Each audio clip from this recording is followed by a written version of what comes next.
So welcome back to the interview series. आज हम बात करने वाले हैं यूज रेफ हुक के बारे में। लास्ट सेशन के अंदर मैंने आपको बताया था स्ट्रेट हुक क्या होता है, क्या क्या क्वेश्चंस पूछ जाते हैं, क्या क्या आपको पढ़ना है, वो सब का मैंने आपको रेफरेंस दिया था, राइट। आज हम एक नया रेफरेंस, मतलब नया रेफरेंस नहीं, ऑब्वियसली बात है, use ref hook is like older hook but बहुत यूज होता है ऑप्टिमाइजेशन में। और अगर आपको रेफरेंसेस जब क्रिएट करने होते हैं और ऐसे रेफरेंसेस जो आप चाहते हो कि परसिस्ट रहें बट रीरेंडर ना हो, जब आपका ऐसा कुछ यूज केस है तो वहां पर यूज रेफ बहुत यूज होता है और प्रोडक्शन एप्स में बहुत यूज होता है। आप इसको एज इंजीनियर परस्पेक्टिव से देखिए या फिर एज अ लर्नर परस्पेक्टिव से देखिए, it's totally up to you, but I'm going to cover it as a both way as an engineer as well, and if you are preparing for the interview it will be really helping for you. Okay, तो चलिए शुरू करते हैं कि use ref hook सबसे पहली चीज होता क्या है।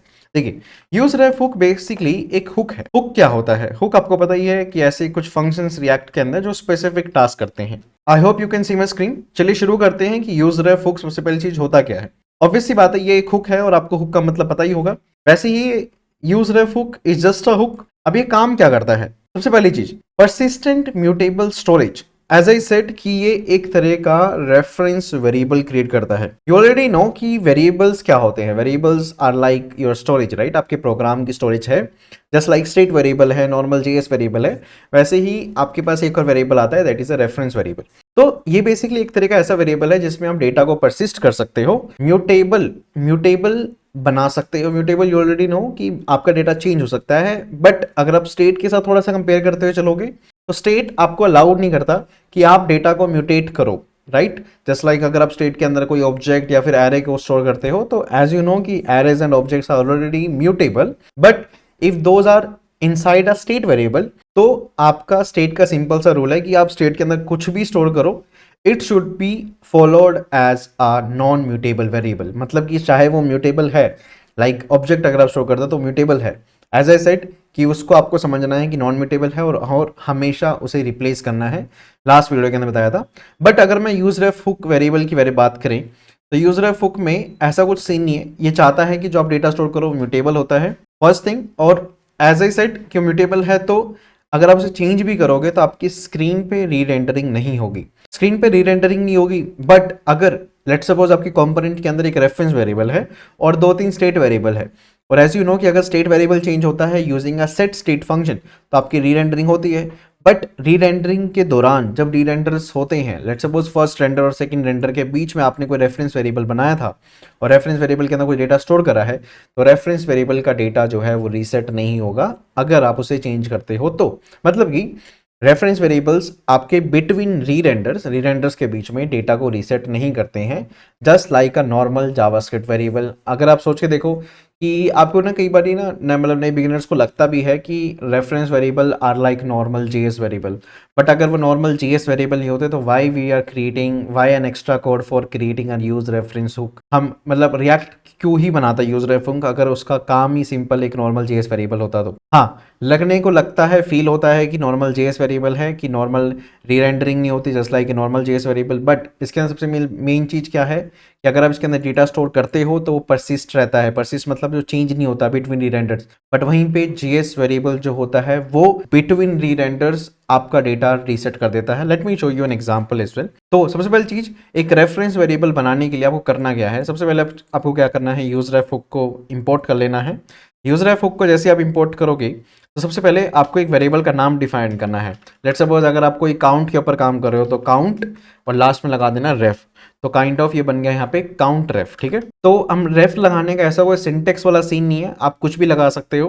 द ओनली थिंग इज अगर कोई एक रेफरेंस वेरिएबल है तो हम लास्ट में रेफ लगा देते हैं, तो जस्ट टू आइडेंटिफाई कि हाँ एक रेफरेंस वेरिएबल है। तो कॉन्स्ट काउंट रेफ नाम का वेरिएबल बनाया और वो यूज रेफ हुक को यूज करता है। यूज रेफ हुक अंदर इंटरनली डेटा को स्टोर करता है, लेट सपोज 10।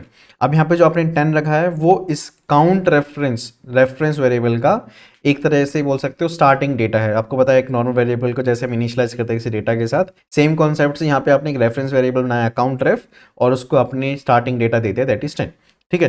अब पॉइंट क्या है कि अगर आप इस डेटा को अगर स्क्रीन पे देखोगे तो आपको देख रहा होगा कि स्क्रीन पे दिख जाएगा। अब पॉइंट यहाँ पर क्या है कि आपको अगर आप इस काउंट रेफ को लेट सपोज कंसोल करते हो एज अ रेफरेंस वेरिएबल, ठीक है, रेफरेंस वेरिएबल लिख के कॉमा लगा के आपने काउंट रेफ को कंसोल करा, तो काउंट रेफ आपको लग सकता है कि नॉर्मल जेएस वेरिएबल में क्या होता है कि अगर आपने लेट सपोज डेटा को अगर ऐसे रखा है, लेट डेटा इक्वल्स टू 5, तो डेटा को अगर 45 रखा है तो डेटा को अगर स्टोर करोगे तो कंसोल करोगे तो डेटा आपको दिखेगा सिंपल 45 दिखेगा, राइट। बट जब एक रेफरेंस वेरिएबल बनता है तो रेफरेंस वेरिएबल जो है वो ऑब्जेक्ट बनाता है, वो ऑब्जेक्ट बनाता है और उसके अंदर एक की होती है करंट, और उसके अंदर जो डेटा आपने रखा होता है वो जाता है। तो काइंड ऑफ जो आपका रेफरेंस वेरिएबल है, फर्स्ट वो एक की बनाएगा, दैट इज अ करंट नाम की ये डिफाइंड है, ये सिंटेक्स का पार्ट है। बट जो आप डेटा रखोगे, लेट्स सपोज आपने 10 रखा था, तो 10 जो है वो करंट की वैल्यू बनेगी। मतलब कि रेफरेंस वेरिएबल्स इस काइंड ऑफ एक ऑब्जेक्ट बनाते हैं, ऑब्जेक्ट जिसके अंदर डिफाइंड की होगी करंट, और जो डेटा होगा वो करंट के अंदर जाएगा, मतलब कि करंट की वैल्यू बनेगा, दैट इज 10।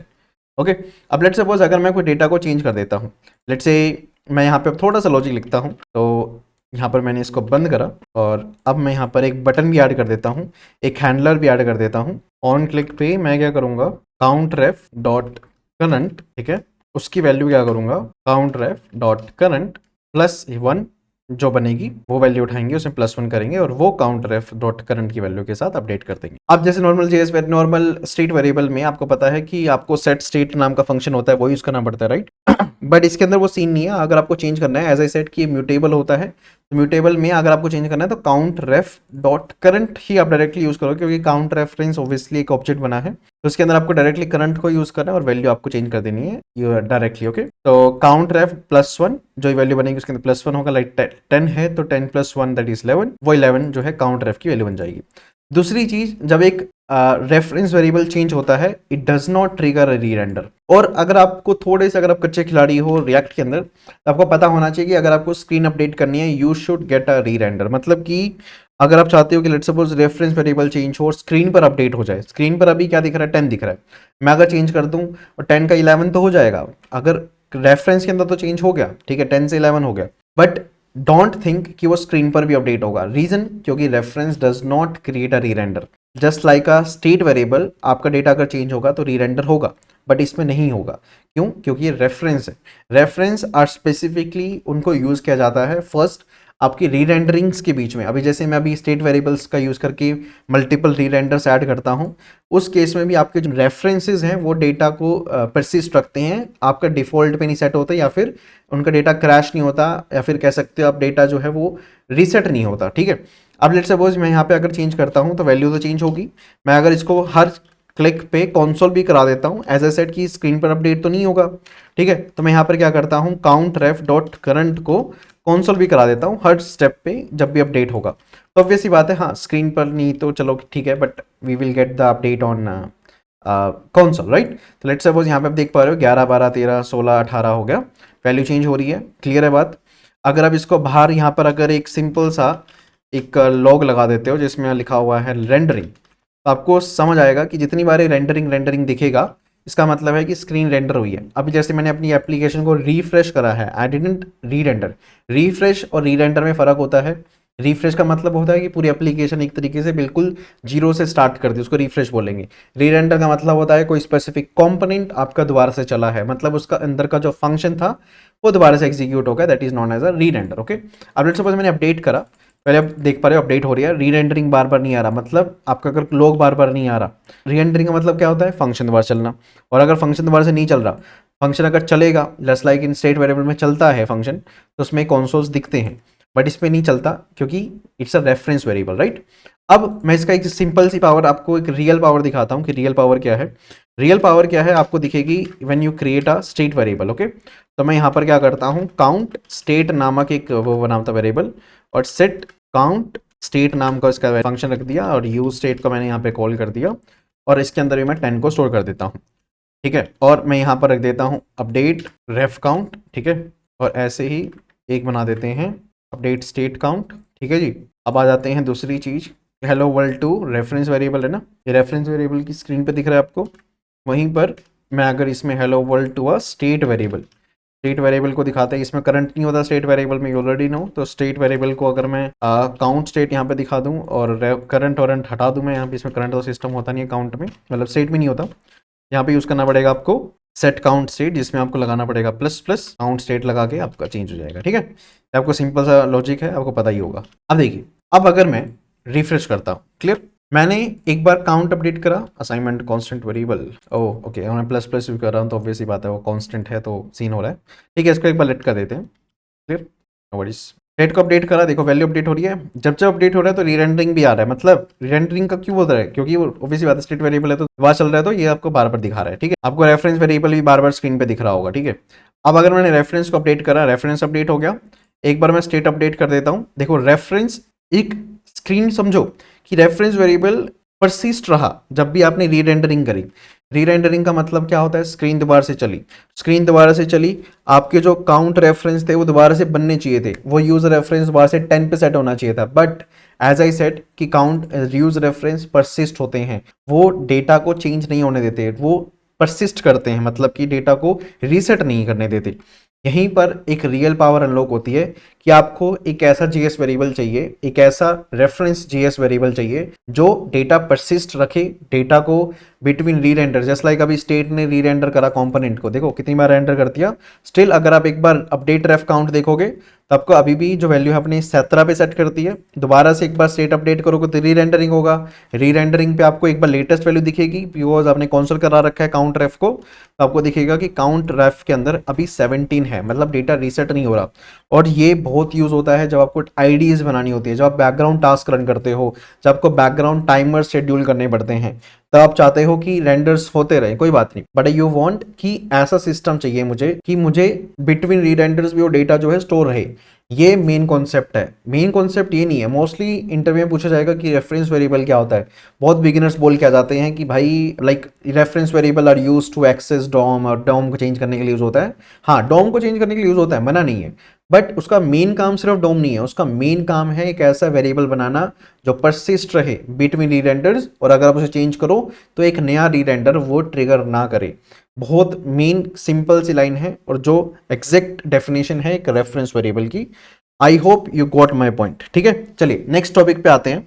अब आपसे ये पूछ सकते हैं कि वाई रेफरेंस डॉट करंट से वैल्यू चेंज क्यों नहीं, मतलब रीरेंडर क्यों नहीं होता। आपसे रिएक्ट के इंटरव्यू जरूर पूछा जाएगा। अब आपको ये नहीं बोलना कि मतलब वो रेफरेंस वेरिएबल है, दैट्स अ कॉमन थिंग कि हाँ ठीक है रेफरेंस वेरिएबल है, उसकी प्रॉपर्टी है कि वो चेंज नहीं होता।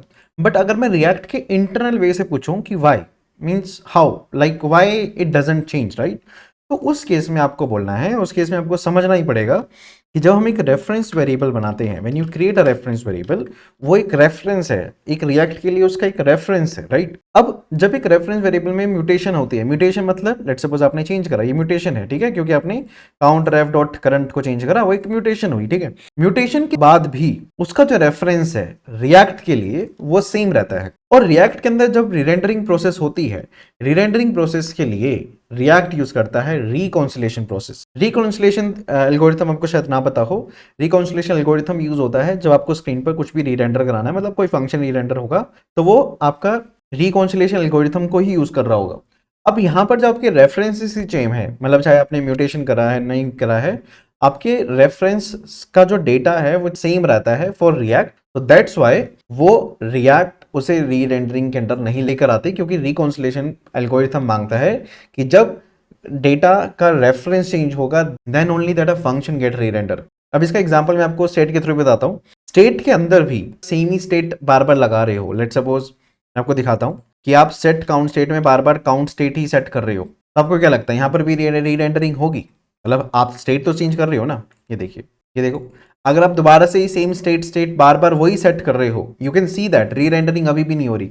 यही कॉन्सेप्ट है, रिकॉन्सिलेशन एल्गोरिथम काम करता है जब आप री रेंडरिंग करना चाहते हो।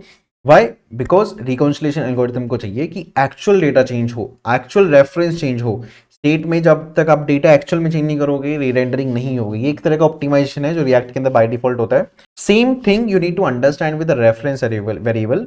रेफरेंस में आपका डेटा रिएक्ट को दिखाया जाता है कि डेटा सेम है, बट इंटरनली उसका डेटा आप चेंज कर देते हो, बिकॉज रिएक्ट का रेफरेंस वेरिएबल इंटरनली यूज करता है ऑब्जेक्ट। ऑब्जेक्ट के अंदर करंट के अंदर डेटा चेंज होता है ना, आपका ऑब्जेक्ट तो सेम ही है, इसलिए रेफरेंस सेम रहता है, इसलिए आपका म्यूटेशन हो जाता है और इसलिए आपका रीरेंडर नहीं होता। यू डोंट नीड टू से कि वो एक रेफरेंस वेरिएबल ऐसे चेंज नहीं हो रहा, यू नीड टू से कि उसका जो रेफरेंस है रिएक्ट के लिए वो सेम रहता है।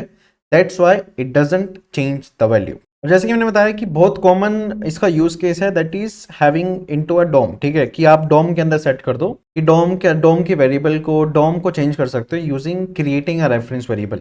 देखिए ऐसा इसलिए होता है, रीजन ओके, जैसे कि मैंने बताया कि मोस्ट कॉमन यूज केस है रेफरेंस का, दैट इज डॉम मैनिपुलेशन, कि आप डॉम को टारगेट कर सकते हो if you understand the use reference hook. देखिए समझते हैं कि डॉम को आप कैसे टारगेट कर सकते हैं। देखिए लेट्स सपोज कि आपके पास एक इनपुट टैग है, ठीक है, क्लियर, ये आपने इनपुट टैग बनाया जिसका आपने टाइप रखा टेक्स्ट, ठीक है, और आपने इसकी लेट्स सपोज इसकी आईडी भी टारगेट कर दिया, लेट्स सपोज सैंपल, या फिर आप बोल सकते हैं इनपुट ईएलई। ओके, तो लेट्स सपोज आपके पास एक आईडी है इनपुट ईएलई, ठीक है। अब आप क्या कर सकते हो, इस इनपुट टैग का रेफरेंस जो है वो आप यूज रेफ के अंदर ऐड कर सकते हो।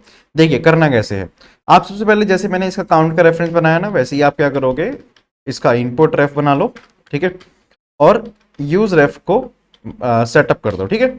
अब वो करना क्या है, इसको ब्लैंक छोड़ देते हैं अभी के लिए, ठीक है, या फिर आप इसको नल भी बोल सकते हो। अब हम क्या करेंगे, जब भी हम कोई JSX टैग यूज करते हैं, एज यू नो कि ये यहाँ पर नॉर्मल HTML नहीं है, ये यहाँ पर JSX टैग्स है, राइट। तो JSX टैग्स में क्या होता है, हम JSX टैग्स यूज कर रहे हैं, तो JSX टैग में प्री डिफाइंड एक एट्रीब्यूट होता है जिसको बोलते हैं रेफरेंस, REF, जो स्पेशली रेफरेंस वेरिएबल्स के लिए बनाया जाता है। आपको क्या करना है, इस REF के अंदर इस रेफरेंस को सेट कर देना है, ठीक है।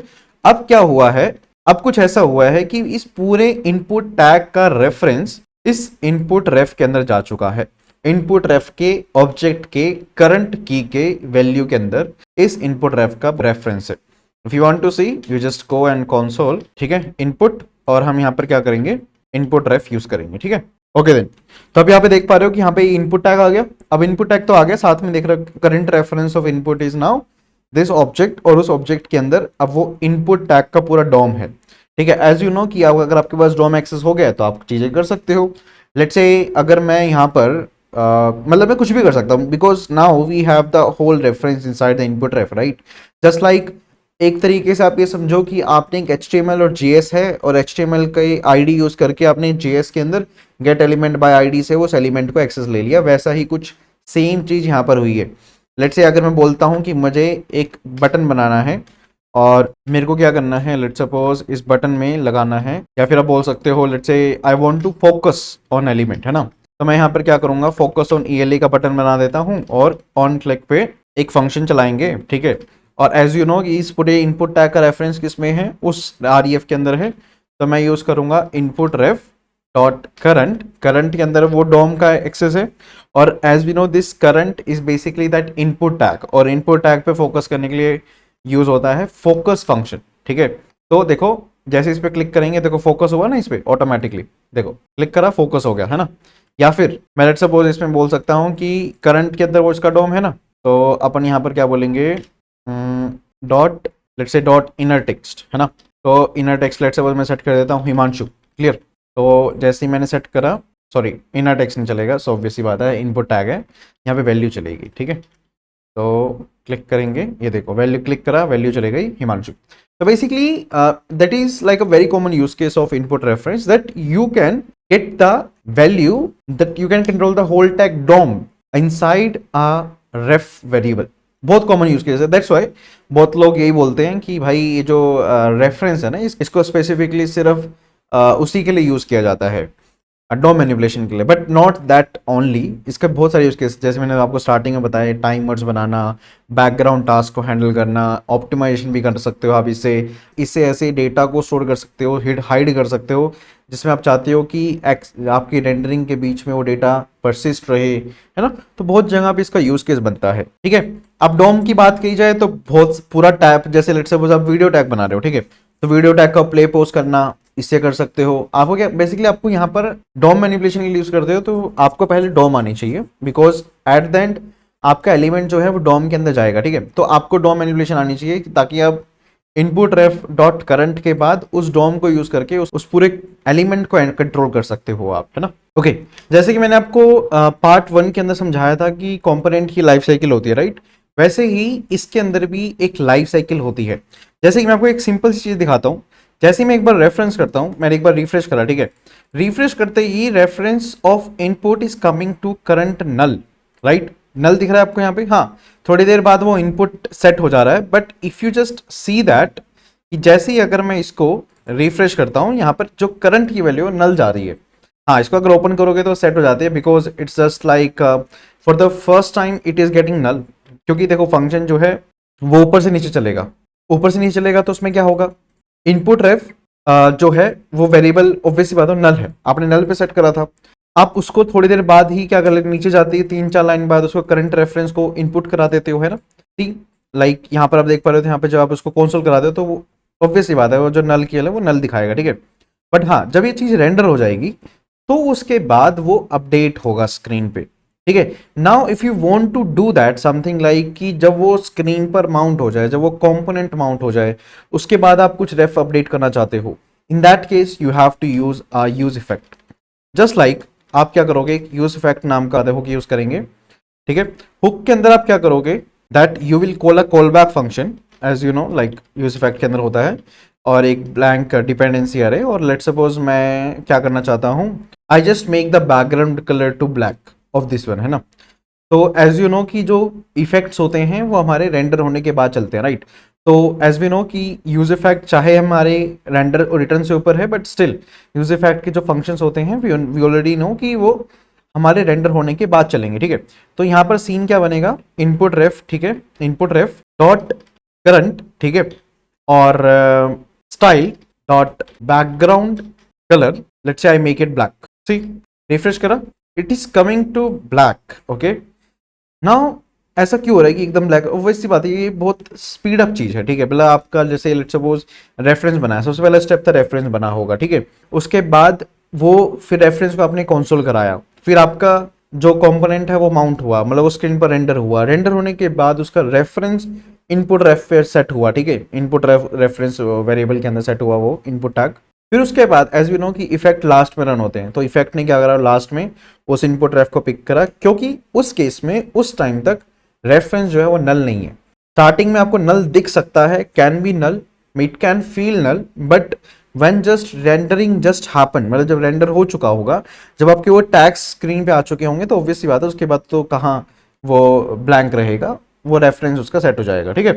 तो आपसे पूछा जा सकता है कि इंटरव्यू में कि लाइक डॉम में रेफरेंस अवेलेबल कब होता है, तो आपको बोलना है कि कमिट फेज होने के बाद। कमिट का मतलब होता है कि जब स्क्रीन पर दिखना शुरू हो जाए एलिमेंट, तो आपका रेफरेंस अवेलेबल हो जाता है, डॉम रेफरेंस। लाइक हम बोल सकते हैं कि आपके यूज इफेक्ट के अंदर और इवेंट हैंडलर्स में तो वो अवेलेबल हो जाता है, क्योंकि इवेंट हैंडलर्स टैग्स पे लगे होते हैं, और टैग्स तो रेंडर हो चुके हैं, तो ऑब्वियसली बात है उस टाइम तक तो अवेलेबल हो जाता है, ठीक है। तो आई hope you got my point कि रेफरेंस क्या है, एग्जिस्ट क्यों करते हैं, स्टेबल आइडेंटिटी क्या होती है, रेंडर रिलेशनशिप क्या है, हमारे रेंडरिंग क्यों नहीं होती है, यूज रेफरेंस और यूज स्टेट में फर्क क्या है, डॉम रेफरेंस क्या है, लाइफ साइकिल मैंने आपको थोड़ी सी बताई है, ठीक है। और I think you got my point. Let's move to the next phase of this one, जिसके अंदर अब हम इंजीनियरिंग करने वाले हैं, like we will build some timers, subscriptions, event listeners, ठीक है। ये सब forward reference, call back reference, pitfalls, ये सारी चीजें हम देखने वाले हैं इन दिस फेज, ओके। तो अब हम यूज रेफरेंस का मतलब रेफरेंस हुक का मैं एक आपको एक रियल वर्ल्ड इंप्लीमेंटेशन बताता हूँ, एक प्रॉब्लम बताता हूँ जो रेफरेंस से ही सॉल्व होती है। अभी हम यहाँ पर एक मैं आपको एक कंपोनेंट दिखा रहा हूँ, that is an app component, और इसके अंदर मैंने एक काउंट बनाया, ठीक है।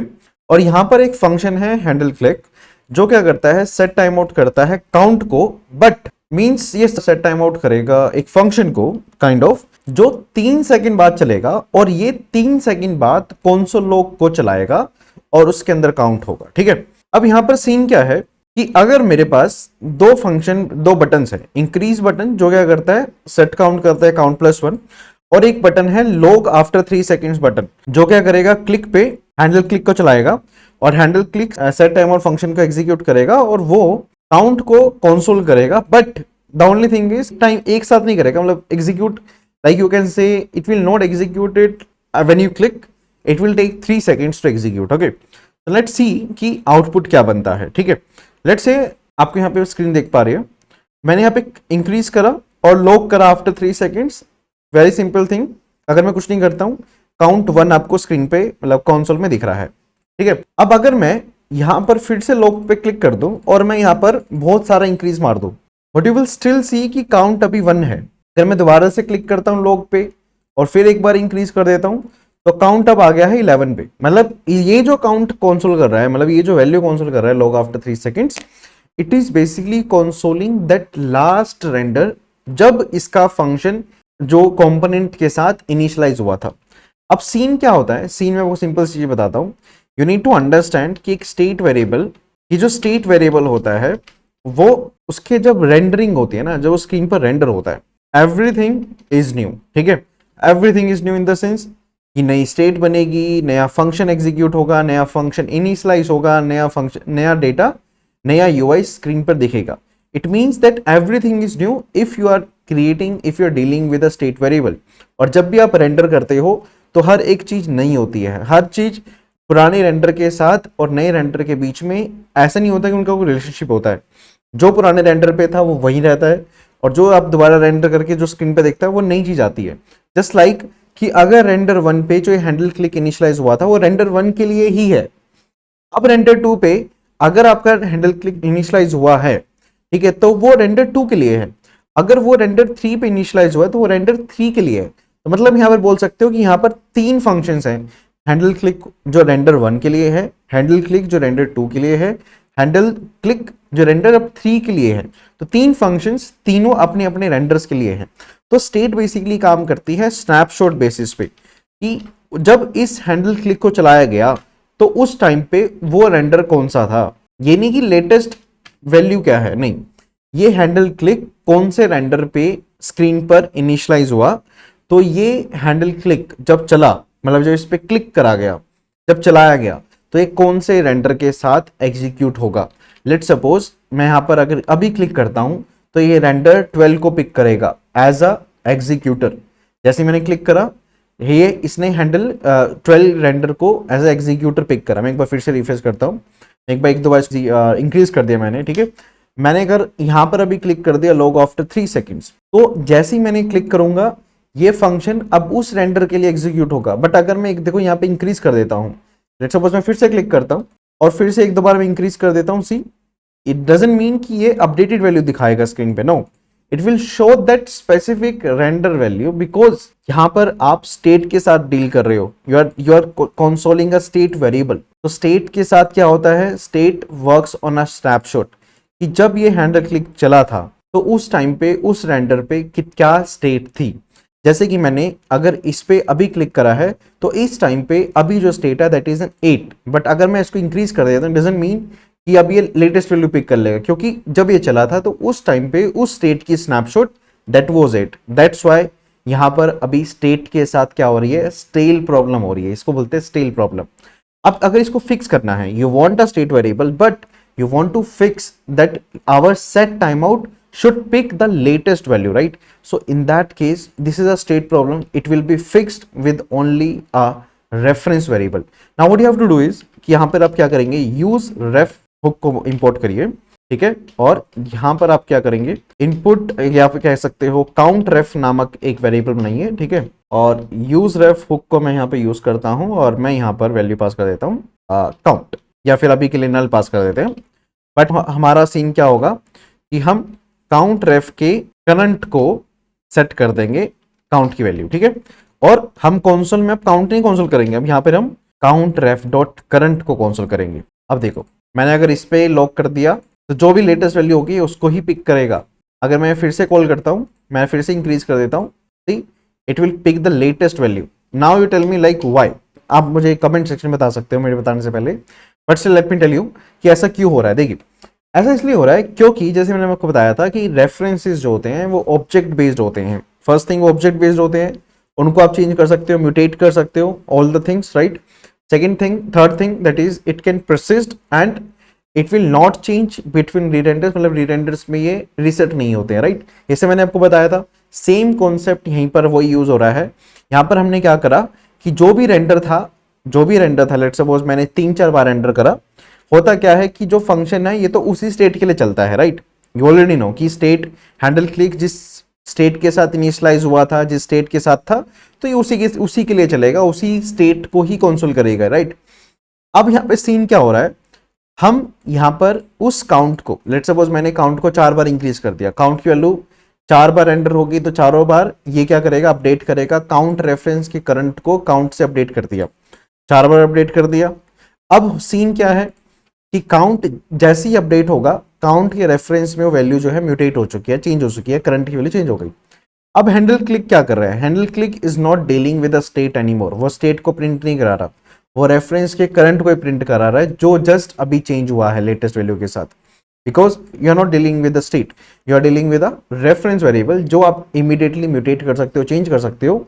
एंड सेकेंड थिंग हो ये रहा है कि वो परसिस्ट करता है, उसकी वैल्यूज रीसेट नहीं होती, तो जो भी लेटेस्ट वैल्यू के साथ वो सेट हुआ होगा वही वैल्यू हैंडल क्लिक ने पिक कर ली, क्योंकि it's not a state variable, right. तो आप जब स्टेल प्रॉब्लम आती है, स्टेल प्रॉब्लम क्या होता है कि हमारे टाइमर्स जो हैं वो ओल्डर वैल्यूज को पिक करते हैं, उसी चीज को हम फिक्स करने के लिए हम यहाँ पर यूज करते हैं रिएक्ट का reference variable with a combination of state variable, जिसमें वो स्टेट वेरिएबल को एक रेफरेंस को दे देते हैं। Now reference will pick automatically the latest value, और हम उस लेटेस्ट वैल्यू को उस टाइमर के अंदर यूज कर सकते हैं ताकि हमारा टाइमर भी लेटेस्ट वैल्यू को ही पिक करे। आई hope you got my point. तो ये फर्स्ट इंजीनियरिंग थी जो रिएक्ट के इंटरव्यू में जरूर पूछी जाएगी। क्वेश्चन आपसे पूछ सकते हैं, देखो जो इंटरव्यूअर है वो आपसे पूछ सकता है कि ट्रैकिंग प्रीवियस वैल्यूज अगर आपको करनी हो यूजिंग अ रेफरेंस वेरिएबल, ठीक है, और एक स्टेट वेरिएबल और एक इफेक्ट का यूज करके, तो आप कैसे करोगे। देखो बहुत सिंपल कॉन्सेप्ट है, इसके अंदर आप यूज करते हो basically like effect plus reference, ठीक है।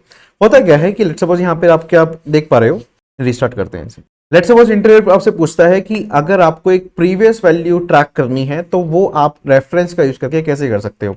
देखिए नॉर्मल स्टेट वेरिएबल में आपको अपडेटेड यूआई पे अपडेटेड वैल्यू ही देखेगी, राइट, यू ऑलरेडी नो, ठीक है। आपको यूआई पे प्रीवियस वैल्यू दिखानी है, लाइक जो प्रीवियस वैल्यू थी स्टेट की वो शो करनी है, राइट। तो उस केस में जैसे कि आप यहां पे देख पा रहे हो मेरी करंट वैल्यू 10 है और मैं यूआई पे प्रीवियस वैल्यू भी दिखा पा रहा हूं। आप अगर स्टेट वेरिएबल यूज करोगे तो नहीं दिखा पाओगे, right, but still you are able to show the previous value of the same count. Increase करो, देखो फिर से 11 से 10 आया, राइट। अभी ये कैसे हो पा रहा है, यहां पर हमने यूज करा है रेफरेंस वेरिएबल। देखिए रेफरेंस वेरिएबल में बेसिकली कॉन्सेप्ट क्या होता है, you create a reference, like first you create a reference और आप उसको क्या करते हो एक इफेक्ट के अंदर ऐड कर दिया, जिसको हम बोलते हैं previous count reference dot current, और इक्वल्स टू मैंने यहाँ पे काउंट के सेट कर दिया, मतलब मैंने एक रेफरेंस बनाया उसकी करंट वैल्यू क्या बना दी, काउंट के बराबर कर दी। और आपको पता होना चाहिए, मैंने आपको लास्ट पार्ट के अंदर बताया था कि जो आपके इफेक्ट्स होते हैं उनकी एक लाइफ साइकिल है, वो बेसिकली कब चलते हैं, जब आपकी रेंडरिंग कंप्लीट हो जाती है। तो मतलब ये यूज इफेक्ट यहाँ पर तो है, बट ये कब चलेगा, जब ये रेंडर स्क्रीन पर रेंडर हो चुका होगा। तो कह सकते हो कि फर्स्ट रेंडर पे क्या हुआ है, आपके स्टेट बने, स्टेट काउंट 0 पे सेट हुआ, प्रीवियस काउंट रेफरेंस का जो करंट है वो अनडिफाइंड बना क्योंकि यूज रेफरेंस के अंदर कुछ नहीं है, यूज इफेक्ट अभी चलेगा नहीं। उसके बाद क्या चलेगा, रिटर्न चलेगा, जिसमें आपका जो करंट रेफरेंस है, करंट काउंट है, वो it will be a 0, but और इसमें दिखेगा कुछ भी नहीं क्योंकि अनडिफाइंड, क्योंकि रेफरेंस ब्लैंक था, ठीक है। आपने क्लिक करा काउंट, फर्स्ट रेंडर हुआ, फर्स्ट रेंडर मतलब सेकंड रेंडर का kind of will say it second render हुआ, जिसमें हमारा क्या हुआ, जो काउंट है वो अपडेट हो गया, प्रीवियस काउंट रेफरेंस वेरिएबल जो है, उसके बाद रेंडर होने के बाद आपका यूज इफेक्ट चला, जिसमें जो करंट की वैल्यू है वो हमने काउंट सेट कर दी, मींस 0 सेट हुई। फिर आपने इंक्रीज पे क्लिक करा, फिर काउंट +1 हुआ, ठीक है।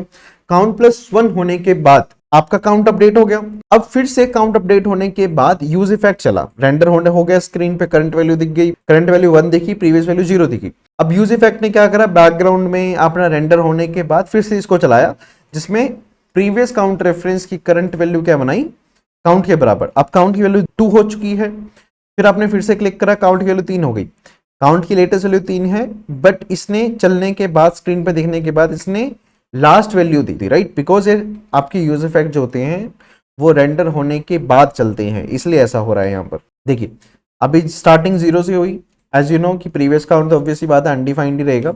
आप फिर से इंक्रीज पे क्लिक करते हो, करंट वैल्यू 1 हो जाती है, प्रीवियस काउंट 0 होगा, क्योंकि आपके यूज इफेक्ट्स कब चलते हैं, जब आपकी रेंडरिंग कंप्लीट हो जाती है, जब आपके रिटर्न कंप्लीट हो जाते हैं, तो उसके बाद ये यूज इफेक्ट चला। यूज इफेक्ट ने क्या करा, करंट की काउंट की लास्ट वैल्यू पिक करी, क्योंकि वो उसके रेंडर में था, उसके like you can say that उसके फ्लो में था, मतलब पुराने स्नैपशॉट के फ्लो में था वो, यू ऑलरेडी नो, ठीक है। तो हम यहाँ पर क्या करते हैं, फिर से इंक्रीज पे क्लिक करेंगे, तो उसके रेंडर में यूज इफेक्ट ने क्या करा, पुरानी काउंट की वैल्यू पिक करी, उसको रेफरेंस के अंदर डाल दिया और काउंट लेटेस्ट यूआई पे दिखा, क्योंकि यहां पर स्टेट वैल्यू दिखाई जा रही है, यहां पर रेफरेंस की करंट वैल्यू दिखाई जा रही है, क्योंकि करंट जो है पुराने स्नैपशॉट से पुरानी काउंट की वैल्यू पिक कर रहा है। That's the reason, that's why उसी पुरानी वैल्यू को एज अ रेफरेंस करंट के अंदर सेट कर रहे हैं और फिर हम उसको दिखा रहे हैं। ऐसा सीन हो रहा है। इसको बोलते हैं ट्रैकिंग प्रीवियस वैल्यू।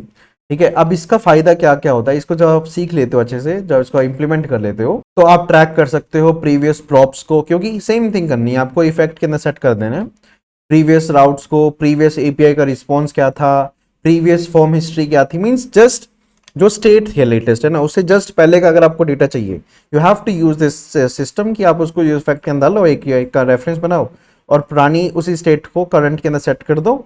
उससे होगा क्या, effect you already no snapshot के बाद चलता है, मतलब स्क्रीन के रेंडर होने के बाद चलता है, तो आपका प्रीवियस वैल्यू इसके अंदर रहेगी, रेफरेंस के अंदर लेटेस्ट वैल्यू स्टेट के अंदर रहेगी। एनालिटिक्स की डिफिंग करनी है कि पुरानी एनालिटिक्स क्या था, नए एनालिटिक्स क्या है, वहां पर आपका यूज होता है। स्टेट के ट्रांजिशंस अगर आपको ट्रैक करने हैं तो वहां पर यूज होता है इसका।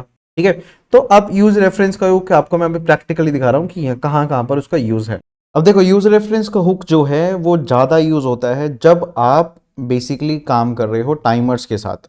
देखो टाइमर्स क्या होते हैं, टाइमर्स जब हम तब यूज करते हैं, let's suppose you are creating an interval, right. जब हम इंटरवल क्रिएट करते हैं तो यू ऑलरेडी नो कि हमें एक सेट इंटरवल नाम का फंक्शन बनाना होता है। और सेट इंटरवल का बेसिकली मतलब यहाँ पर क्या है कि that you are basically handling a timer, right, जिसमें आप हर एक 1000 मिली सेकेंड्स पे, that is in 1 second, you are running a function, right. तो उस केस में if you started a timer, let's suppose आपके कंपोनेंट के माउंट पे एक टाइमर स्टार्ट हुआ है और आपको अनमाउंट पे उस टाइमर को बंद भी करना जरूरी है।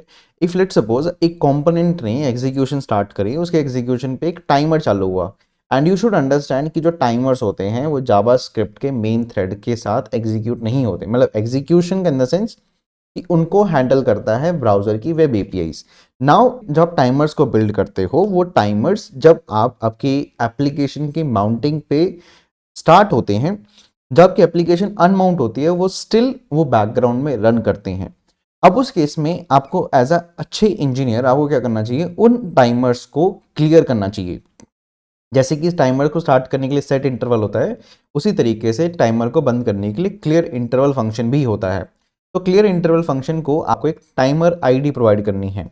तो इसी केस में हम यहाँ पर यूज करेंगे अपने यूज रेफरेंस हुक का, जिसके अंदर हम अपने टाइमर आईडी को स्टोर करेंगे और टाइमर आईडी से यूज करके we will clear that interval whenever the function unmounts. I hope you got my point. ठीक है, तो बताता हूँ, देखो कैसे करना है। अगेन यूज रेफरेंस बनाना है। आप नॉर्मल वेरिएबल के अंदर टाइमर आईडी स्टोर नहीं कर सकते। एक टाइमर आईडी को निकालने के लिए वो करना क्या है, जस्ट नथिंग, आपको एक जो वेरिएबल चाहिए और जब भी आपका कंपोनेंट माउंट हो तो आपको क्या करना है, प्रीवियस काउंट डॉट रेफरेंस, मतलब उस वेरिएबल की वैल्यू सेट कर दो। लेट्स सपोज एक सेट इंटरवल है, उसके अंदर एक कॉल बैक फंक्शन है और उस कॉल बैक फंक्शन में लेट्स सपोज एक टाइमर सेट कर दिया मैंने 1000 मिली सेकेंड्स का, जिसके अंदर लेट्स सपोज एक कंसोलिंग हो रही है वर्किंग इन बीजी। ठीक है, क्लियर है बात। वर्किंग इन बीजी का सिस्टम आ रहा है और यहाँ पर ये सीन हो गया काउंट के वाला, एरर आ रहा है, ये वाला एरर आ रहा है, count is not defined set count, क्योंकि हमने वो सब अभी बेक तरीके से हटा दिया है ना। टाइम पीरियड के लिए हम इसको बंद कर देते हैं and then see that in the background. Okay okay, so it's saying count is not defined, it may be used here या। ठीक है, तो आप देख पा रहे हो हमारे कंपोनेंट जैसे ही माउंट होगा, उसके कंपोनेंट के माउंट पे हमारा एक सेट इंटरवल, एक इंटरवल हम चालू करेंगे बेसिकली, और उस इंटरवल के हर एक 1000 मिली सेकेंड्स पे we are going to work on that, we will simply console log working in background. Okay, तो उस केस में अपने को यहाँ पर क्या करना है, we'll go to inspect, okay, and then we'll check out that console. You can see that it is still working in the background. Okay, now if I just show you inside a component, let's say अगर मेरे पास एक component one है, या फिर let me just pick up yeah this one. Okay, so this is a ref component. Okay, so what I will do is simply I'll just put this code inside this ref component. Okay, cool. So the point is, let's say if I just pick it up here, now let's me just remove all this shit code. Not, I should not say shit, what is, okay, so cool. So I'll just remove this code. Clear. Now the point is, अब देखते हैं कि क्या ये हमारे component के mount पे चलेगा या नहीं चलेगा। क्लियर। तो अपन यहाँ पर क्या बोलते हैं, let's say ref component on screen, ठीक है। हम आपको वो चीज़ जो मैं बता रहा था ना कि बैकग्राउंड में चलता है, वो चीज़ मैं आपको करके दिखाता हूँ यहाँ पे, ठीक है, नॉट अ बिग डील। तो रेफ कंपोनेंट ऑन स्क्रीन। अब देखिए, अब मैं अपने को यहाँ पर क्या करते हैं, रेफ कंपोनेंट को इंपोर्ट कर लेते हैं फिर से, and then will show that ref component here, okay. You can see that जैसे ही मैंने रेफ कंपोनेंट को इंपोर्ट करा है वैसे ही वो चलना भी शुरू हो गया है, but still will control that, okay. तो रेफ कंपोनेंट को मैंने यहाँ पे रेंडर करा, and let me just remove this code, okay, and then okay, no worries, and then we'll control this ref component with the state, okay, so that we can mount and unmount on a click of a button, okay। So for that case हम यहाँ पर क्या करेंगे, we'll do that, we create a state variable, okay, ref component mount, set ref comp mount, okay। So now we'll do that, use ref and sorry use state, and let's say we'll say it as a false, and we'll create a button, ठीक है। अगर आपको थोड़ी boring, मतलब video अगर आपको थोड़ी slow लग रही है, you can switch it to 1.5x, okay, not a big deal. Set show ref component, and then on the click of set up a function, and then set ref component not of ref component mount, okay। then one thing we have to do, इसको चलने दो अभी background में, we'll control that, okay। Now based on ref component and operator के साथ हम चलते हैं। जैसे मैं ref component को माउंट करूंगा, it should trigger this use effect, okay। जैसे यूज इफेक्ट ट्रिगर हो जाएगा वैसे आपका कोड जो है स्क्रीन पर रेंडर होना शुरू करेगा, एक इंटरवल चालू हो जाएगा, ओके। रेफ कंपोनेंट उसके see, you can see that we are working in background, right. If I just remove this, okay, you can see that मैंने अभी उसको अनमाउंट करा है, मतलब उसको स्क्रीन पे से हटा दिया, it's still working in background, right. यही दिक्कत होती है जो मोस्ट डेवलपर्स को नहीं पता है, और यही चीज़ आपसे इंटरव्यू में पूछा जाएगा, क्योंकि आपने अनमाउंट पे इस इंटरवल को जो बैकग्राउंड में चल रहा था, अभी तो ये इंटरवल सिर्फ एक कंसोल कर रहा है, जस्ट कंसोलिंग और working in BG, right. But just understand if it is handling an API call, it's handling an heavy task, okay। it just understand that your heavy task is just running after every 1 second, so it is very necessary, not just from the interview perspective, but as an engineer you should understand it's a very necessary thing that you should always unmount, and whenever this unmounting is happening, you have to always close your background task, whatever your function is doing, whatever your component is doing, okay। so for that case what we'll do is we'll use a return function, okay, and as we know return will give out a function, okay, we'll run this function। so this return function always run whenever your component removed from screen, means you can say unmounts from the screen, okay। so in this case what will happen is we'll just go with the flow, and we'll you can write here closed ref comp, okay।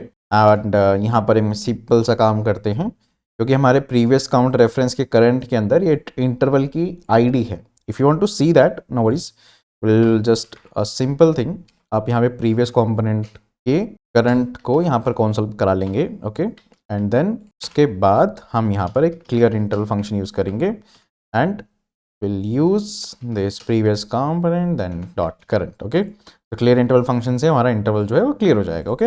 Let's restart the application, okay, let's do that again, no worries. तो जैसे start करा, आपका देखो working in background चल रहा है, बहुत बढ़िया, सब सही चल रहा है। हटा दिया, देखो क्लोज रेफ कंपोनेंट 4 जो है बेसिकली एक तरह से यहाँ पे इंटरवल आईडी है ये। तो आपको इंटरवल आईडी जो भी थी, मतलब जो भी इंटरवल चल रहा था ये, उस इंटरवल पे हमने क्या कर दिया, उसको रोक कर दिया। देखो जैसे ही कंपोनेंट हट गया स्क्रीन से, automatically it just stopped, okay. And from an engineer you should understand, ठीक है, कि एज ए इंजीनियर आपको इन सब चीज़ों पे ध्यान देना पड़ेगा, क्योंकि यही चीज़ें हैं जो एआई रिप्लेस नहीं कर सकता, ठीक है।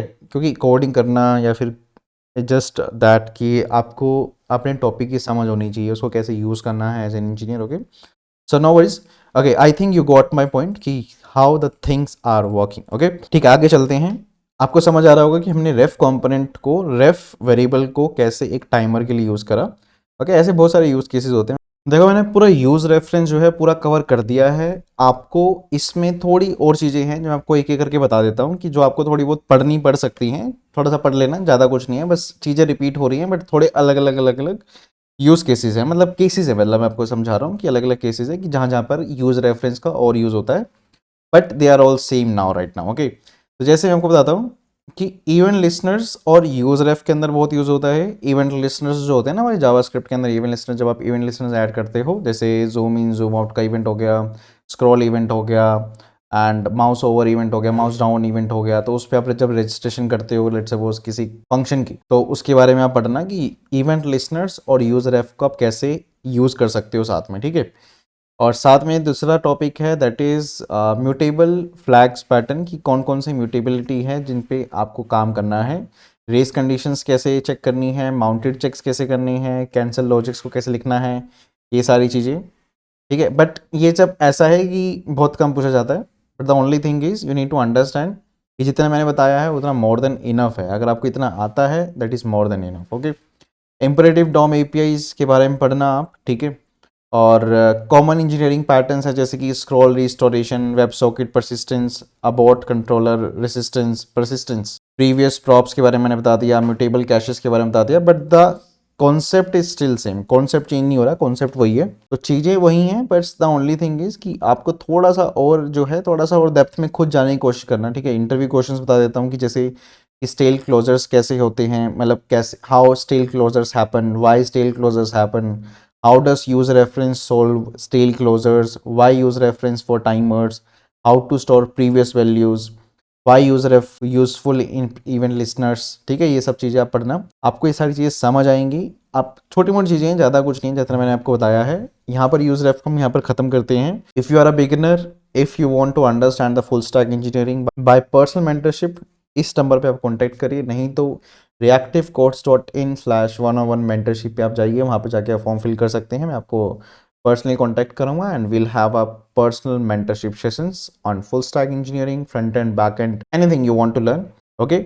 Just go and fill the form और call on this number, okay. Let's meet in the next video. Next video के अंदर हम सीख रहे होंगे कि यूज मेमो को आप कैसे इफेक्टिवली और एफिशिएंटली यूज करने वाले हो, okay. Let's meet in the next video, bye bye.